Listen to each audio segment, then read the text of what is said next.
Everyone in New York City knew the name Luciano De Luca. He was the shark in the bespoke suit, the man who bought companies just to dismantle them.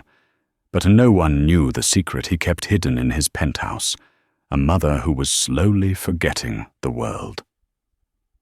When a struggling waitress named Maria whispered a few words of Italian to the old woman, she didn't just save a dinner service.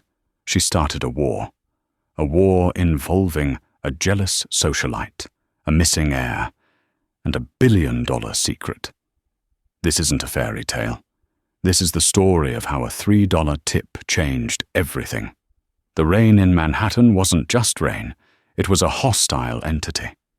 It lashed against the plate glass windows of l'Orangerie, the kind of restaurant where a single appetizer cost more than Maria's weekly grocery budget. Maria stood near the kitchen pass, adjusting her apron. Her feet throbbed. She was 24, broke, and currently hiding from her landlord, Mr. Henderson, who had threatened to change the locks on her Queen's apartment if she didn't pay up by Tuesday.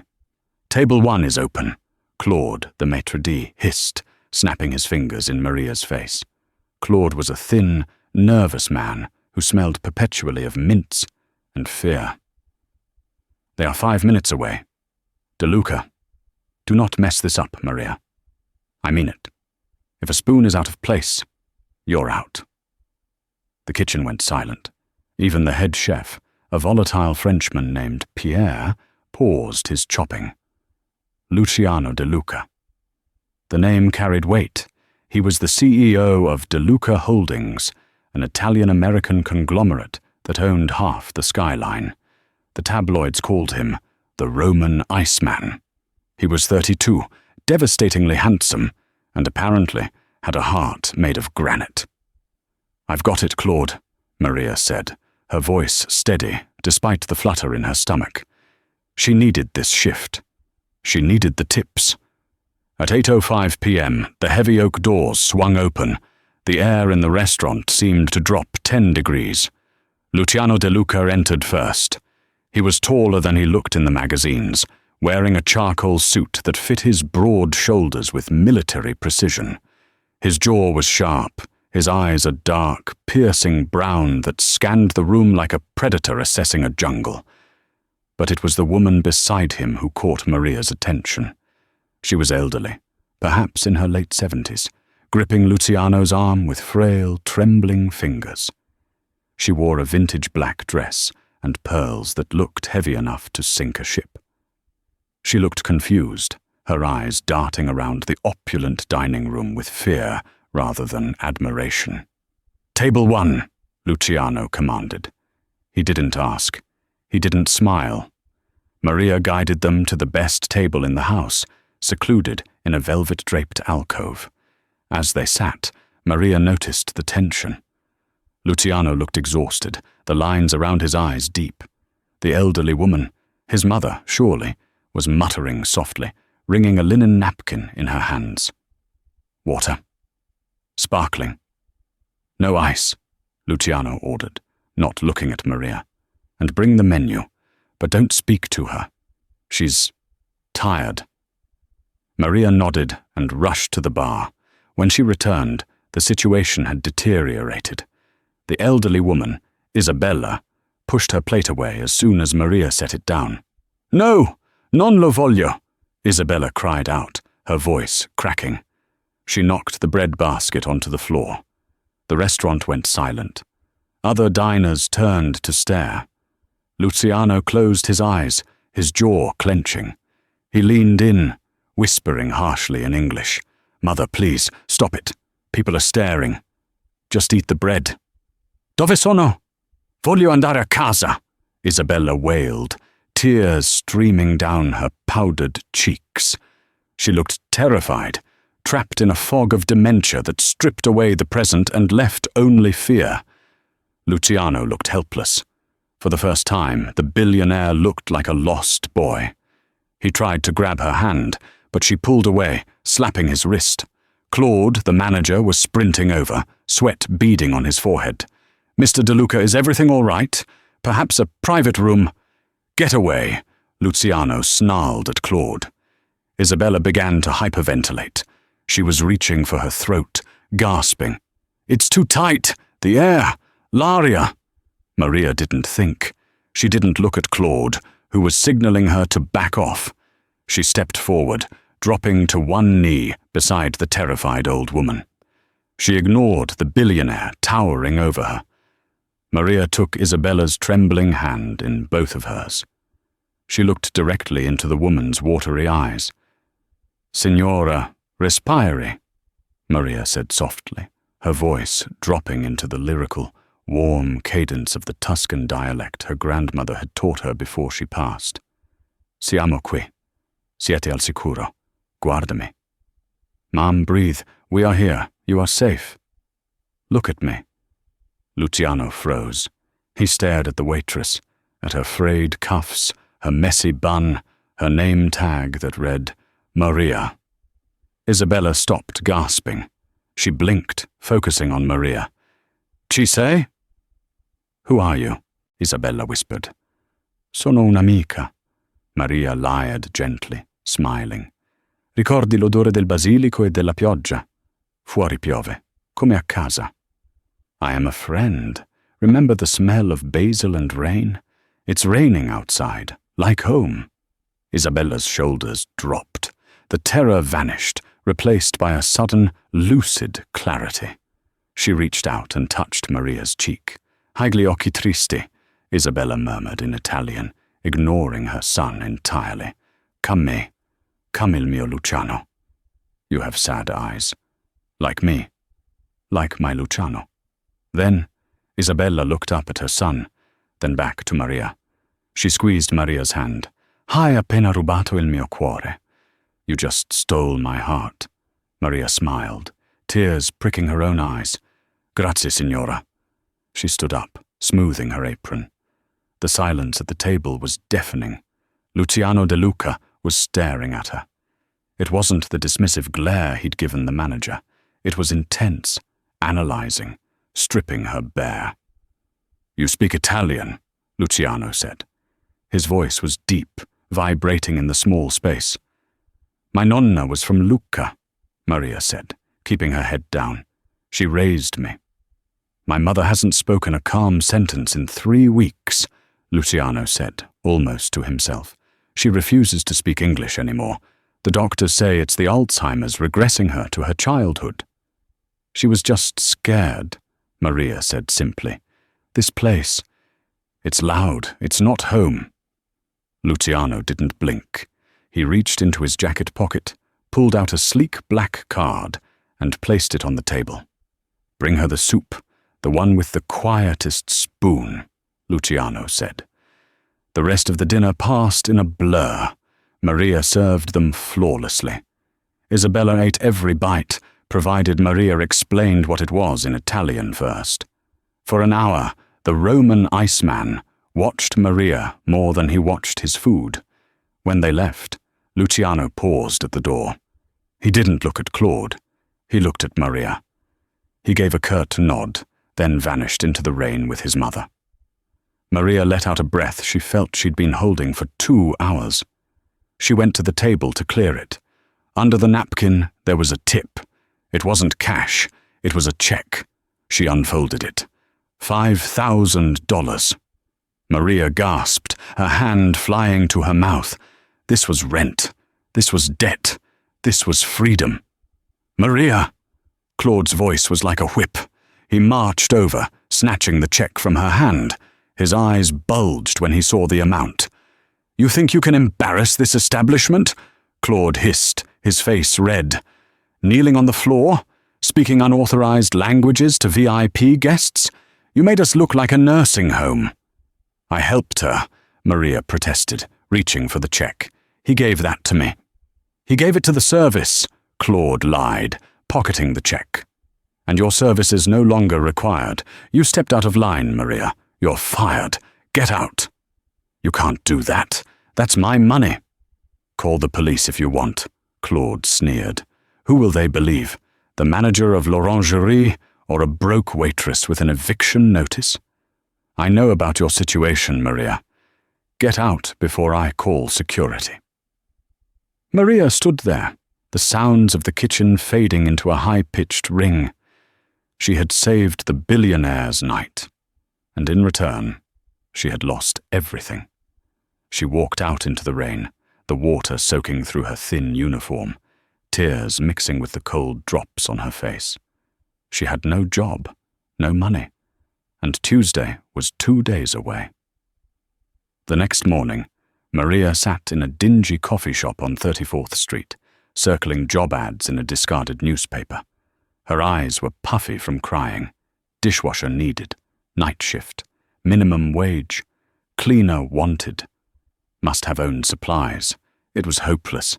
Even if she got a job today, the first paycheck wouldn't come for 2 weeks. Mr. Henderson wouldn't wait. She took a sip of lukewarm water. She couldn't afford coffee when a shadow fell over her table. "Ms. Rossi." Maria looked up.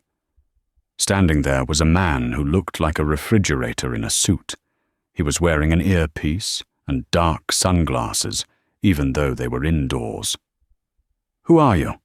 Maria asked, gripping her bag. "I don't have any money, if that's what you want."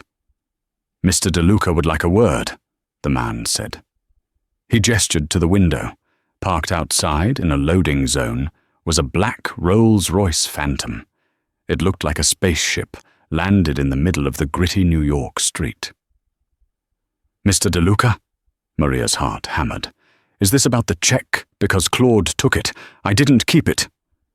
"Come with me, please." Maria hesitated, but she had nothing left to lose. She followed the giant to the car. The rear door opened.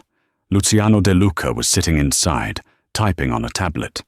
He wore a navy suit today, looking even more expensive than the night before. He didn't look up immediately. "Sit," he said. Maria slid onto the buttery leather seat. The car smelled of leather and expensive cologne, sandalwood and citrus. "Did Claude give you the check?" Luciano asked, finally turning to look at her. "No," Maria said, her chin lifting defiantly. "He fired me. He said I embarrassed the restaurant. He kept the money." Luciano's expression darkened. A muscle in his jaw jumped. He tapped a button on the intercom. "Driver, remind me to buy the building that l'Orangerie rents and evict the tenant." "Yes, sir," the driver replied. Maria stared at him. "You're joking." "I never joke about business," Luciano said coldly, "but that is a side matter. I am here because of my mother." "Is she okay?" Maria asked, her concern genuine. "No, she is not." Luciano sighed, rubbing his temples. The icy facade cracked just a little. "This morning, she threw a vase at her nurse. She fired the 3rd caregiver this month. She is demanding the girl with the sad eyes. That is you." Maria blinked. "Me?" "She trusts you. I don't know why, and frankly I don't care. But she speaks to you. She eats for you." Luciano turned his body fully toward her. "I have a business proposition. I'm a waitress, Mr. De Luca, not a nurse. I can hire 10 nurses. I need a companion, someone who speaks her dialect, someone she doesn't think is a spy from my competitors." Luciano pulled a folder from the seat pocket. "I want you to move into the De Luca estate. You will be her primary companion from 7 a.m. to 7 p.m. You will ensure she eats, takes her medication, and remains calm." "Move in." Maria shook her head. "I can't just— The salary is $10,000 a month," Luciano interrupted, "plus room and board, and a signing bonus of $20,000. Cash. Today." The air left Maria's lungs. That was more money than she made in a year. It would pay her back rent, her debts, everything. It was a lifeline. But there was a catch. There was always a catch with men like Luciano. "Why me?" she whispered. "You don't know me." "I had you investigated last night," Luciano said, opening the folder. "Maria Rossi, 24. Father unknown. Mother died when you were 6. raised by grandmother, Sophia Rossi, until she passed 4 years ago. You dropped out of art school to pay her medical bills. You have debt. You are desperate. And you have a clean criminal record. Maria felt violated. You spied on me. I vetted an employee, he corrected. Do we have a deal? Maria looked at the checkbook he had placed on the leather console. She thought of her empty apartment. She thought of the cold rain. Then she thought of Isabella's frightened face and how her hand had felt. Fragile, like a bird. I have conditions, Maria said, surprised by her own boldness. Luciano raised an eyebrow. Oh? I'm not a servant. I'm a companion. I eat with the household, not in the kitchen. And if your mother doesn't want me there, I leave. No penalties. Luciano studied her for a long moment. His eyes dropped to her lips, then back to her eyes. Agreed. He signed the check and handed it to her. Pack your bags, Ms. Rossi. You're moving to the Upper East Side. The Duca mansion was not a house. It was a fortress of limestone and iron on Fifth Avenue, facing Central Park. Maria arrived in the evening. The butler, a kind-faced man named Arthur, showed her to a room that was bigger than her entire apartment. It had a view of the park and a bed with sheets that felt like woven clouds, but the peace didn't last. So, this is the stray. Maria turned around. Standing in the doorway of her bedroom was a woman who looked like she had walked off a runway in Milan. She was tall, blonde, and painfully beautiful. She wore a white silk dress that cost more than Maria's life. Her eyes were blue ice. "Excuse me?" Maria said. "I'm Victoria St. Clair," the woman said, stepping into the room without asking. She looked Maria up and down with a sneer of disgust. Luciano's fiancé. Maria felt a strange pang in her chest. Fiancé? Of course. "I'm Maria. I'm here to help Mrs. Duca." Victoria laughed. It was a cold, sharp sound. "Help her? Please. Luciano hired you out of pity. Or maybe he just likes having a charity case to make himself feel human. But let's get one thing straight, waitress." Victoria stepped close, invading Maria's personal space. She smelled of expensive perfume and malice. "Isabella is crazy. She's a rambling old bat who needs to be in a home, not here ruining our social standing. I am working on getting her moved to a facility in Switzerland. So don't get comfortable, and don't think for a second that you belong in this world." Victoria flicked a piece of lint off Maria's cheap cardigan. "Luciano is mine," Victoria whispered. "If you try anything, if you even look at him the wrong way, I will crush you. Do you understand?" Before Maria could answer, a deep voice boomed from the hallway. "Victoria!" Luciano appeared. He had changed into casual clothes, a cashmere sweater and dark jeans. He looked softer, but his eyes were still guarded. "Luciano, darling." Victoria's face transformed instantly. The malice vanished, replaced by a dazzling, sugary smile. She rushed over and kissed his cheek. "I was just welcoming the new help, making sure she has everything she needs." Luciano looked past Victoria, locking eyes with Maria. He saw the tension in Maria's shoulders. He saw the flush on her cheeks. "Mother is asking for you," Luciano said to Maria, ignoring his fiancé. "She's in the library. Go." Maria nodded, grabbing her bag. She squeezed past Victoria, feeling the heat of the other woman's glare burning into her back. As she walked down the grand hallway toward the library, Maria realized the truth. She hadn't just taken a job. She had walked into a lion's den. And between the volatile billionaire, the dying mother, and the venomous fiancé, Maria wasn't sure she would survive the week. But when she opened the library door, Isabella looked up from her armchair. Her face lit up. "Sei tornata." "You came back," the old woman whispered. Maria smiled. Sì, sono tornata. For better or worse, this was her life now. 3 weeks into her stay at the Duca mansion, Maria Rossi had learned the rhythm of the house. The mornings were for medication and soft boiled eggs, which Isabella ate only if Maria hummed old Italian lullabies. The afternoons were for the library, a cavernous room filled with first editions and the smell of beeswax and old paper. And the evenings were for avoiding Victoria St. Clair. Victoria was a pervasive, toxic mist. She didn't attack Maria openly when Luciano was around. Instead, she waged a guerrilla war. Maria would find her uniform damp from accidental spills in the laundry. Her designated meal breaks were interrupted by sudden, unnecessary demands from the housekeeping staff, who seemed terrified of crossing Victoria. But the hardest part wasn't Victoria. It was Luciano.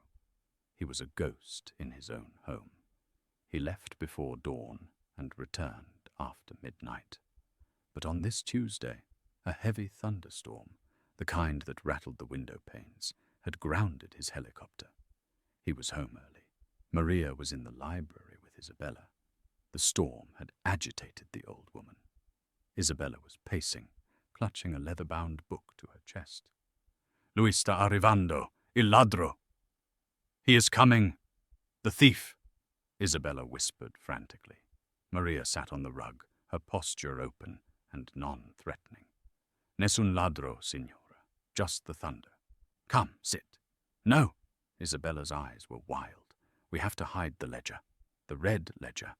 If Giovanni finds it, he will burn it. He burns everything." "Giovanni?" Maria asked gently. She knew Luciano's father had died 10 years ago. "Giovanni is gone, Isabella." "He is never gone," Isabella hissed. She shoved the book she was holding, a copy of the Divine Comedy, into Maria's hands. "Keep it safe. The key is in the spine. Don't let the boy see it. It will break him." "The boy?" "Luciano." "My sweet Renzo." Isabella wept, suddenly collapsing into the armchair. "He doesn't know. He thinks he owns the world, but he owns nothing but ash." Before Maria could ask what she meant, the heavy mahogany doors creaked open. Luciano stood there. He looked shattered. His tie was undone, his shirt sleeves rolled up to reveal forearms corded with tension. He held a tumbler of amber liquid. "Is she having an episode?" Luciano asked, his voice rough. Maria stood up quickly, hiding the book behind a cushion. "It's the storm. The noise triggers her anxiety. We were just talking about poetry." Luciano walked into the room, the scent of whiskey and rain trailing him. He knelt beside his mother's chair.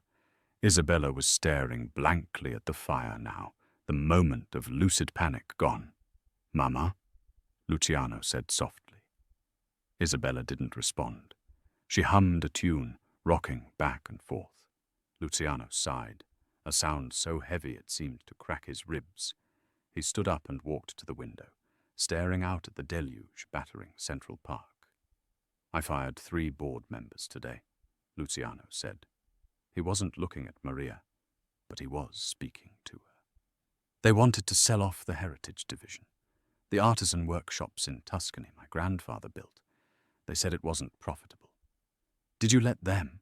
Maria asked, moving closer. "I told them to get out of my building." Luciano took a sip of his drink. "But they are right. It bleeds money. I'm fighting a war to keep a memory alive, Maria. And sometimes I wonder if I'm the one who's forgetting reality." "Memories are expensive," Maria said quietly. "But they're the only thing that's real. Once they're gone, you're just a man with a bank account." Luciano turned. The lightning flashed, illuminating the sharp angles of his face. For a moment, the barrier between Billionaire and Waitress dissolved. "Why do you care?" he asked, stepping closer. "You're an employee. You have your check. Why do you stay late reading her Dante? Why do you rub her hands when they ache?" "Because she's lonely," Maria said, her voice trembling slightly as he invaded her personal space. "And because I think you're lonely too." The silence stretched, thick and electric. Luciano looked at her, really looked at her, not as a problem to be solved, but as a woman. His gaze dropped to her lips, and Maria's breath hitched. "Luciano!" The voice shattered the moment. Victoria stood in the doorway, wearing a silk dressing gown that left very little to the imagination. Her eyes darted from Luciano to Maria, sharpening into daggers. "Victoria," Luciano said, stepping back, his mask of indifference slamming back into place. "I've been waiting upstairs," Victoria purred, walking over and looping her arm possessively through his. She glared at Maria. "Why is the help still here? It's past 7. "The storm," Maria stammered, grabbing her bag. "I was just leaving." "Wait," Luciano said. "The roads are flooded. Arthur says the subway is down in Queens. You can't go home." "She can take a taxi," Victoria snapped. "She will stay in the guest wing," Luciano commanded. His tone brooked no argument. "It is unsafe. Go to your room, Maria. We will see you at breakfast." Victoria looked like she had swallowed a lemon. "Luciano, surely you aren't suggesting—" "I said good night, Victoria." Maria fled the room, her heart pounding against her ribs. As she closed the door, she heard Victoria's voice rise in a screech, but she didn't stop. She ran to her room, locking the door. She sat on the bed, her hands shaking. She pulled the book, The Divine Comedy, out of her bag. In her haste, she had accidentally taken it with her. She remembered Isabella's words. "The key is in the spine." Maria opened the book. It seemed normal. She ran her fingers along the inner binding. There, hidden beneath the leather flap of the spine, was a small lump. She used a nail file to gently pry the glue loose. A small silver key slid out into her palm. It was an old-fashioned key, the kind that opened a diary or a small lockbox, and wrapped around it was a scrap of paper with a date, July 14th, 1998.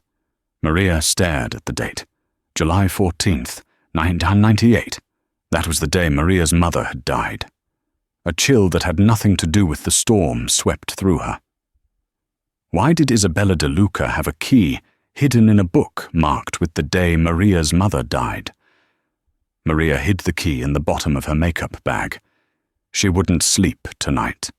The house felt bigger, darker, and full of secrets that were suddenly, terrifyingly, personal. 2 days later, the house was in chaos. The De Luca Foundation Gala was the social event of the season. It was held annually at the Metropolitan Museum of Art. It was a night of diamonds, champagne, and ruthless networking. "I'm not going," Isabella stated firmly, crossing her arms. She was sitting in her bathrobe at 4:00 p.m. "Mama, please," Luciano pleaded. He looked dashing in a tuxedo, but his eyes were weary. "The board is watching. If you don't appear, the rumors about your health will tank the stock. Just 1 hour. That's all I ask." "I will go only if she comes." Isabella pointed a bony finger at Maria, who was organizing the lady's jewelry box. Luciano looked at Maria.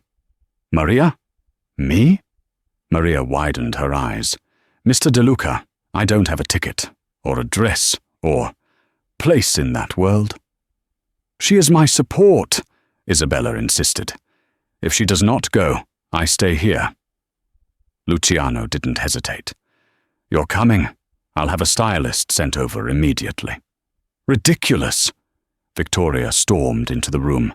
She was already dressed in a shimmering gold gown that made her look like a trophy come to life. "Luciano, you can't be serious. Bringing the help to the gala? The press will have a field day. De Luca heir dates the maid. Is that the headline you want?" "The headline I want is De Luca matriarch stronger than ever," Luciano retorted coldly. "Maria comes. End of discussion." Victoria's jaw tightened. She turned her cold blue eyes on Maria. Then, a slow, terrifying smile spread across her face. "Fine," Victoria said sweetly. "If she must come, she must look the part. I have a dress she can borrow, a spare. It's a bit simple, but it will do." Maria tried to refuse, but Victoria was insistent. "Come, Maria, let's get you ready." Maria followed Victoria to the guest suite. Victoria pulled a dress from the back of her closet. It was a pale beige, shapeless sack of a dress. It looked like a potato sack made of polyester. "Here," Victoria said. "It's vintage. Very chic." Maria put it on. It hung off her frame, unflattering and drab. She looked like a poor relation crashing a wedding. "Perfect," Victoria smirked. "Now stay here. I'll send the makeup artist." But the makeup artist never came. Victoria locked the door from the outside. Maria waited. 5 p.m. 6 p.m. The gala started at 7 asso. She pounded on the door. "Victoria, hello, someone." No answer. The house was silent. They had left. They had left her behind, and without her, Isabella would panic at the gala. It was a sabotage, pure and simple. Maria ran to the window. It was a 3-story drop. She looked around the room frantically. She couldn't let Isabella down. She couldn't let Luciano fail. Then her eyes landed on a garment bag hanging on the back of the bathroom door. It wasn't the beige sack. It had a note pinned to it. "For Maria. I saw you looking at the magazines. I hope this fits. Arthur. Arthur, the butler, the kind soul who saw everything." Maria unzipped the bag. Inside was a dress of midnight blue velvet. It was sleek, off the shoulder, with a slit up the leg.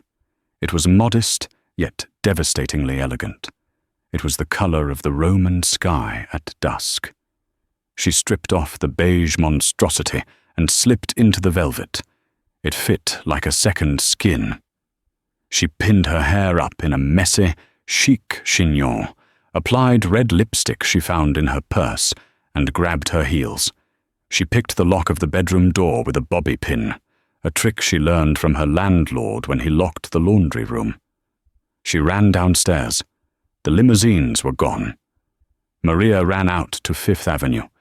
She flagged down a yellow taxi. "The Met," she gasped. "As fast as you can." The great hall of the Metropolitan Museum was a sea of black tuxedos and glittering gowns. Camera flashes popped like strobe lights. Luciano stood near the Temple of Dender, his hand gripping Isabella's arm. Isabella was trembling. "Where is she?" Isabella whispered, her eyes darting around the crowd. "Where is the girl?" "She's not coming, Isabella," Victoria said, sipping champagne, a triumphant smirk on her lips. "She probably got cold feet. She knows she doesn't belong here." "She promised," Isabella whimpered. A tear tracked through her foundation. "I want to go home." Luciano clenched his jaw. "Victoria, did you—" Suddenly, the crowd near the entrance parted. A hush rippled through the room. Walking down the grand staircase was not a celebrity. It was Maria. The midnight blue dress caught the light, making her look like a moving piece of the night sky. She walked with her head high, despite her heart hammering against her ribs like a trapped bird. She wasn't walking like a waitress. She was walking like a queen who had survived a coup. Luciano stopped breathing. Victoria choked on her champagne. "What is she wearing?" she hissed. That's a Ferragamo custom. How did she—" Maria walked straight to them.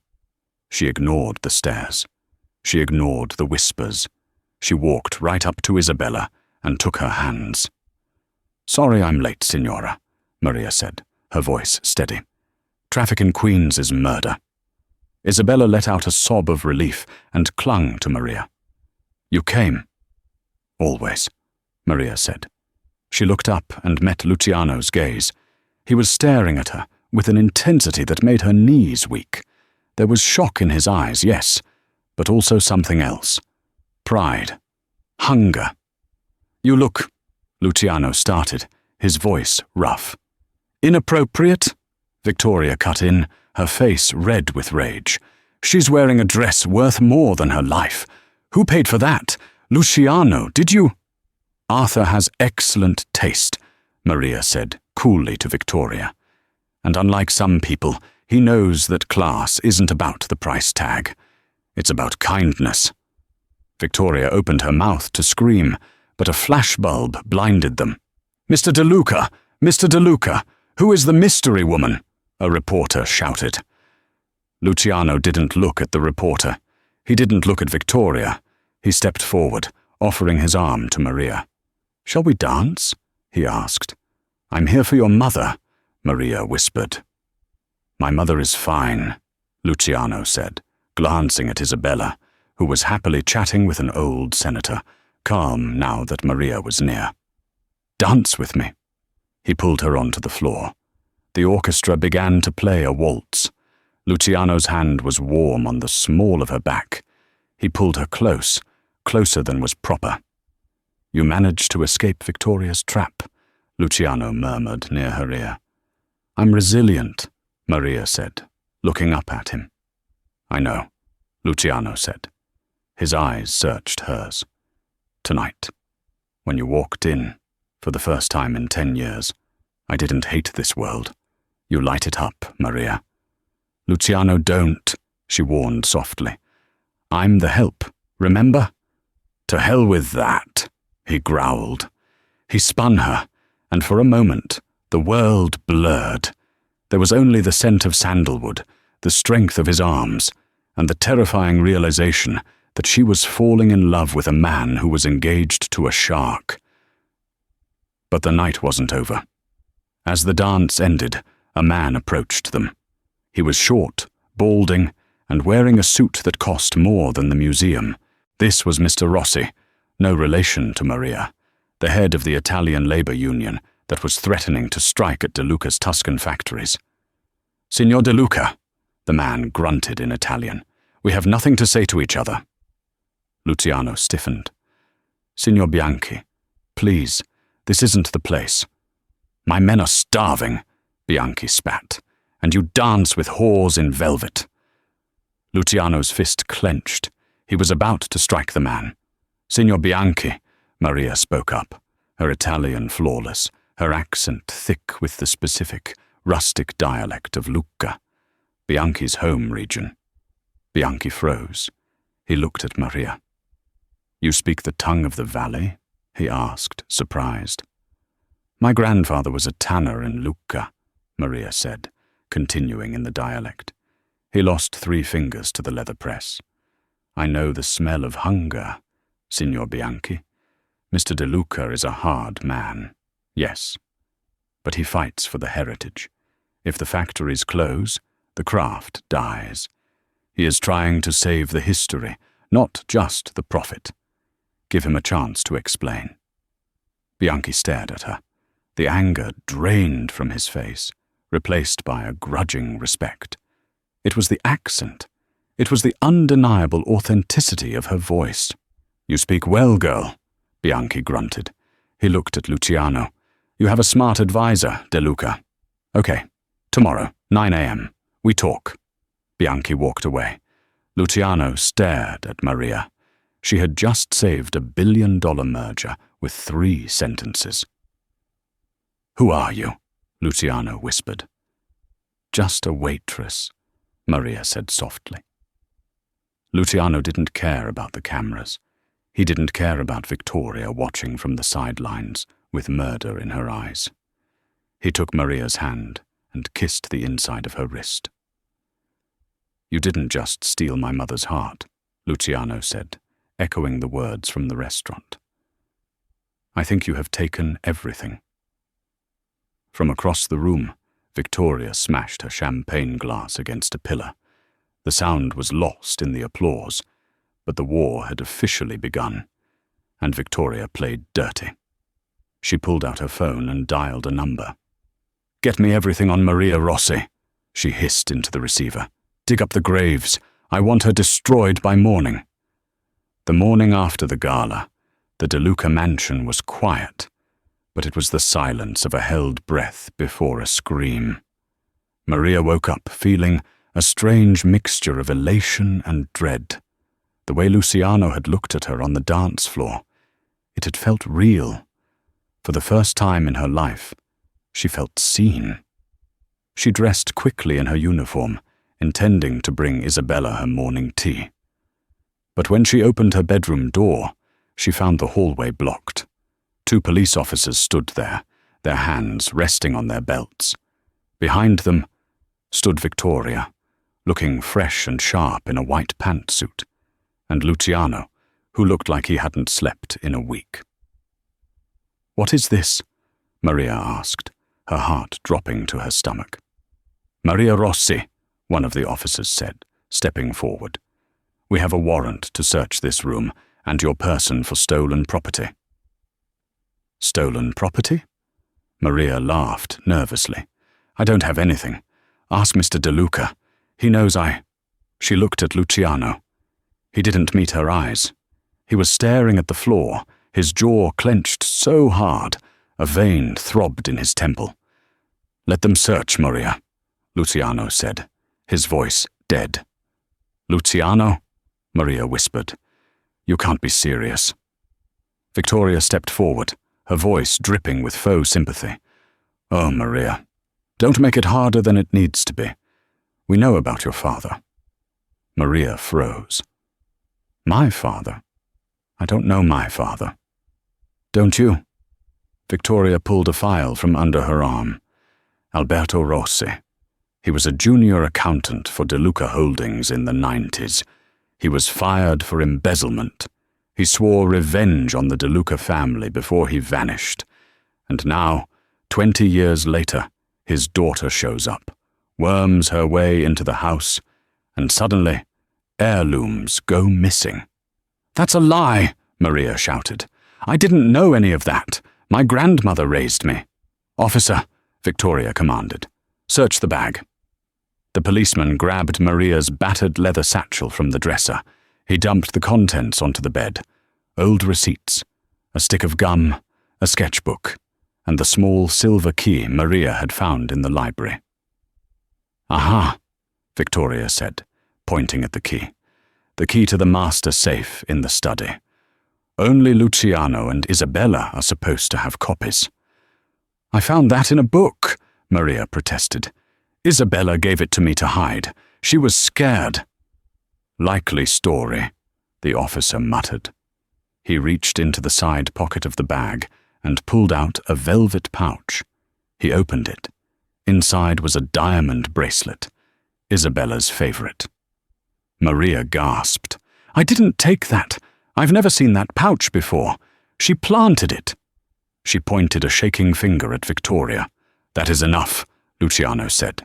His voice was a thunderclap. He walked over to the bed and looked down at the bracelet. Then he looked at the key. Finally, he looked at Maria. His eyes were cold, the warmth of the previous night extinguished completely. "My mother trusted you," Luciano said. "I trusted you." "Luciano, look at me," Maria pleaded, tears streaming down her face. "I am not a thief. Victoria put that there. Please, you have to believe me." "The evidence is right here, Mr. De Luca," the officer said, pulling out handcuffs. Luciano turned his back. "Get her out of my house."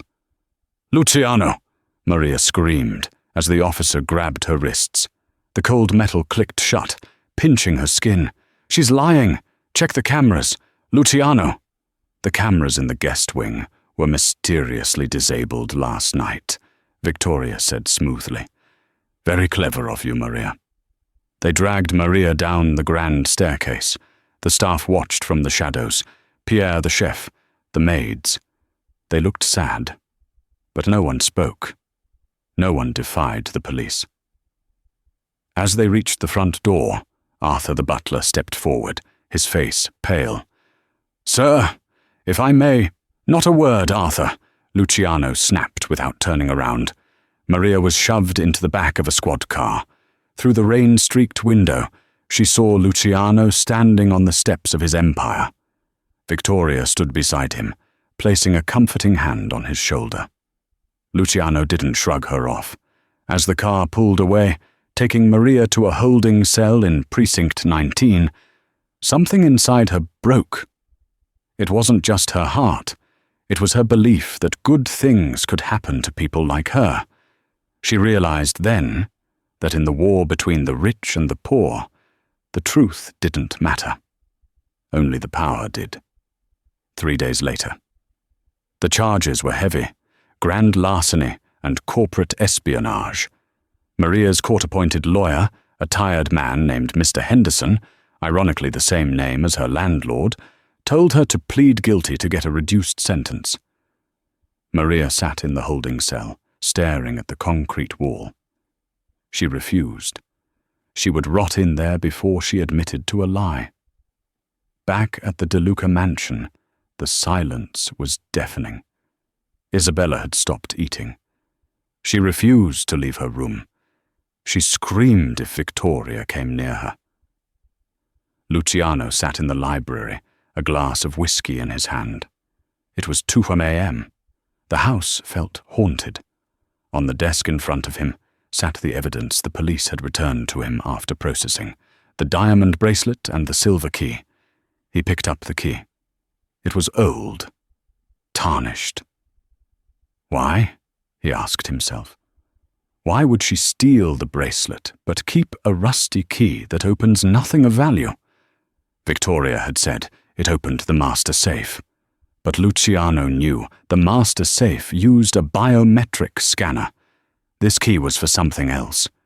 He remembered Maria's desperate words as they dragged her away. "I found it in a book. Isabella gave it to me." Luciano stood up. He walked over to the shelf where Isabella kept her poetry. He pulled out The Divine Comedy. He opened it. The spine was loose. There was a hollowed-out groove in the binding, exactly the shape of the key. Luciano's breath hitched. She hadn't lied about the book. "Arthur!" Luciano bellowed. The butler appeared in the doorway in his dressing gown, looking terrified. "Sir?" "This key." Luciano held it up. "Do you know what it opens?" Arthur hesitated. He looked at the door, then back at Luciano. "I promised your father I would never speak of it, sir." "My father is dead," Luciano said, his voice dangerous. "And an innocent woman might be in jail. Speak." Arthur sighed, his shoulders sagging. "It opens the hidden compartment behind the portrait of your grandfather, in the West Wing."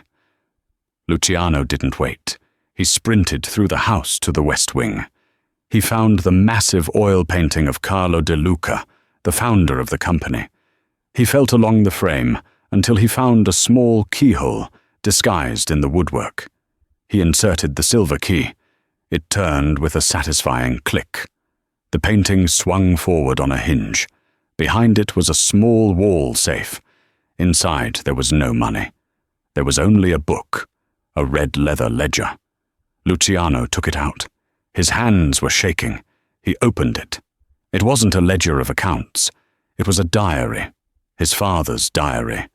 He flipped to the date marked on the key's tag, July 14th, 1998. The entry was written in shaky handwriting. "May God forgive me. I did it. I signed the patent in my name. Rossi is dead.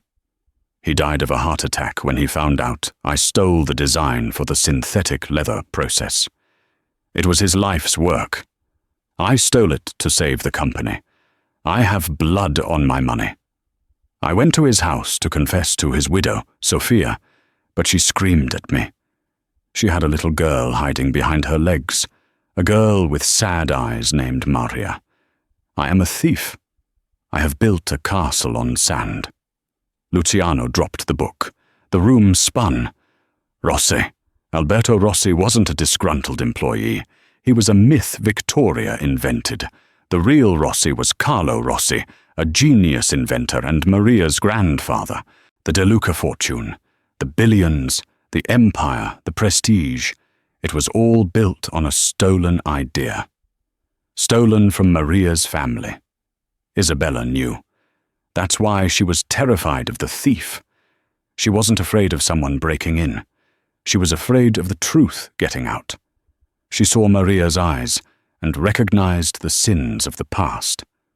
Luciano felt bile rise in his throat. He had arrested the woman who owned him. He had accused her of stealing a bracelet when his family had stolen her future. "Victoria!" Luciano roared the name. He stormed back to the main wing, the red ledger gripped in his hand like a weapon. He kicked open the door to the master suite, where Victoria had made herself comfortable. She was sleeping in his bed, wearing a silk mask.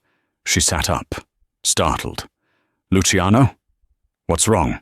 "Get out!" Luciano said. His voice was terrifyingly quiet. "What?" Victoria blinked. "Darling, it's the middle of the night." "I found the ledger, Victoria." Luciano threw the red book onto the bed. "And I checked the security logs you thought you deleted. You paid the security guard to disable the cameras.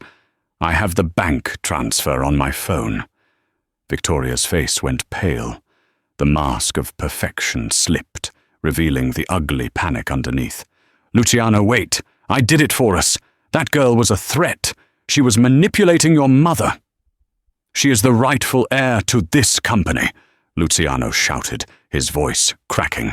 "My father stole everything from her grandfather, and you framed her to protect your spot on the social ladder." "I was protecting you," Victoria screamed back. "Who cares about some dusty history? We are the De Lucas. We make the rules."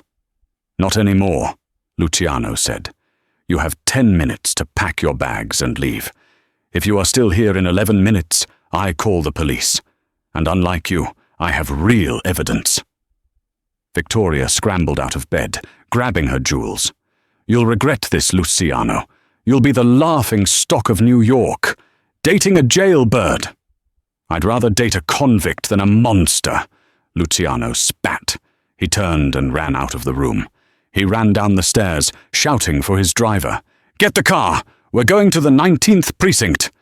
"Sir, it's 3 a.m., the sleepy driver stammered. "I don't care. Drive!" Luciano jumped into the car. He clutched the red ledger to his chest. He had to fix this.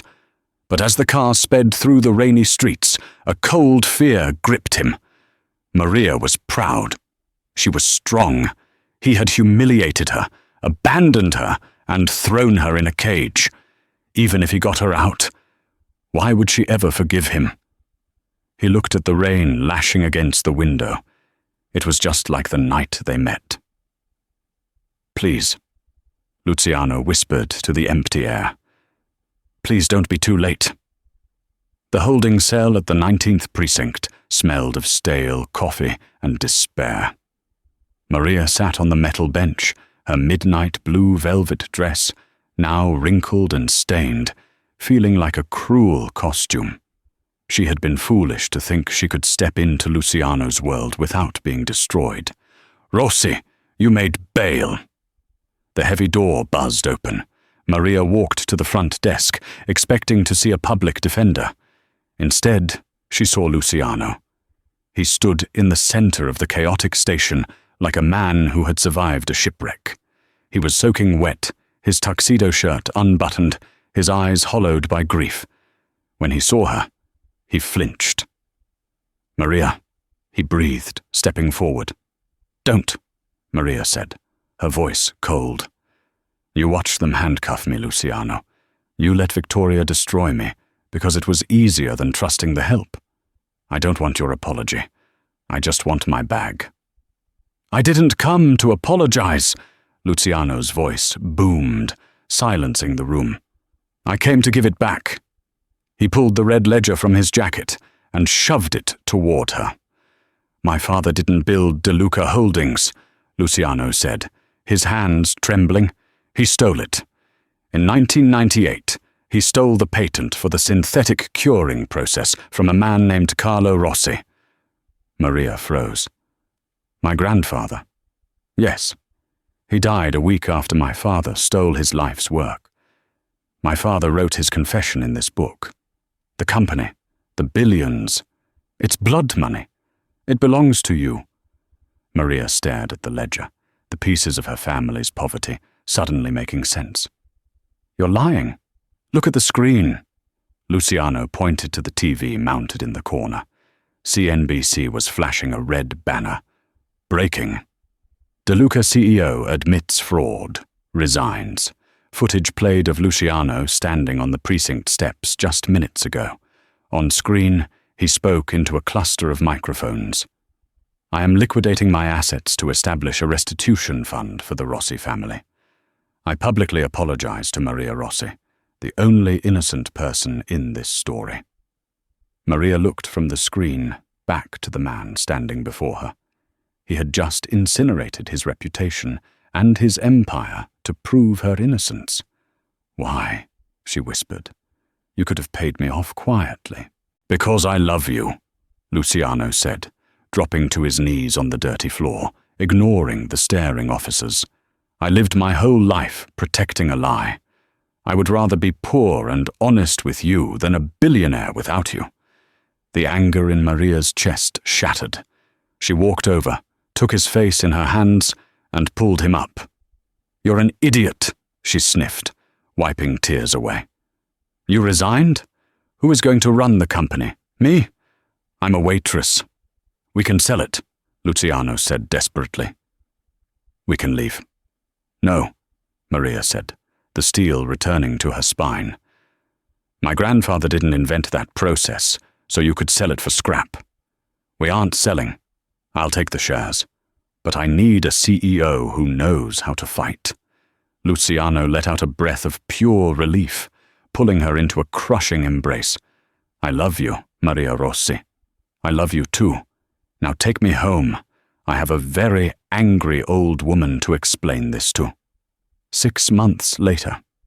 The terrace of the Duca estate was bathed in warm sunset light. Isabella sat in her wheelchair, laughing as she recounted a story to Arthur.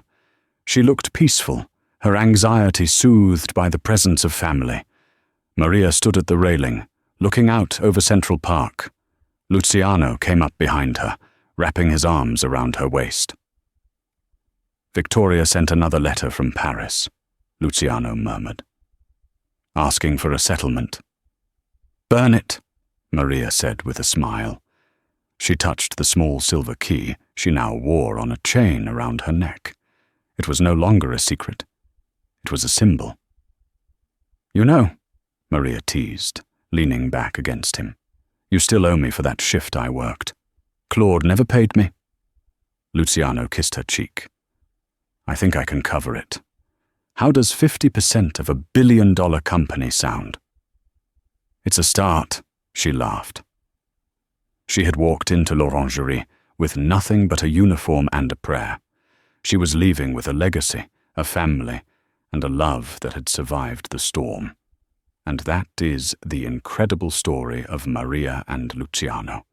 From a rainy night at a restaurant table to a jail cell, and finally to a love that was worth more than $1 billion. It shows us that sometimes the things we think are destroying us, like the truth, are actually the only things that can set us free. Luciano had to lose his title to find his humanity, and Maria had to lose her safety to find her destiny. Now, I have a question for you. If you were Luciano, would you have given up the entire fortune and admitted the crime publicly? Or would you have tried to pay Maria off in secret? It's a tough choice. Let me know your answer in the comments below. If you enjoyed this story, please smash that like button. It really helps the channel grow. Don't forget to subscribe and hit the notification bell so you never miss a dramatic story like this one. Share this video with a friend who loves a good romance with a twist. Thanks for watching, and see you in the next story.